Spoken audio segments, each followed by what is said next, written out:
नमस्कार दोस्तों, स्वागत है आपका हमारे भोजपुरी फितूर चैनल पर। तो दोस्तों, बहुत ही ज़बरदस्त गीत आने वाला है आपके लिए। इसका टीज़र आउट हो चुका है इस गाने का। पूरा फुल वीडियो दोस्तों कल सुबह 5:45 पर रिलीज़ होगा। खेसारी लाल यादव एक ज़बरदस्त गायक हैं भोजपुरी के। उनको पहचान की कोई दिक्कत नहीं है दोस्तों। इस गाने को लिखा है यादव मुकेश ने। बहुत ही शानदार गीत लिखा है, संगीत दिया आर्या शर्मा ने।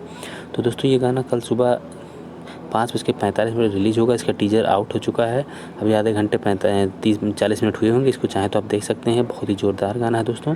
इसके टीज़र का कुछ गाने की बोल है दोस्तों, लेके चली अपाची से। तो लेके चली अपाची से बहुत ही शानदार गाने की बोल है।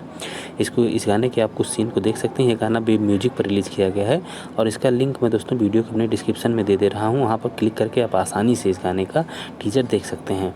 और कल इस गाने का पूरा फुल वीडियो रिलीज़ हो जाएगा 5:45 सुबह एकदम बिल्कुल तैयार रहिएगा। इस गाने को वायरल दोस्तों करना है एकदम, चाहे हर हालत में इसको वायरल करना है दोस्तों, क्योंकि खेसारी लाल यादव ऐसे भी एक ट्रेंडिंग स्टार के रूप में जाने जाते हैं। तो इसको ट्रेंड में लाना है दोस्तों इस गाने को। तो दोस्तों, मिलते हैं अगले गाने के रिव्यू के साथ। नमस्कार, धन्यवाद।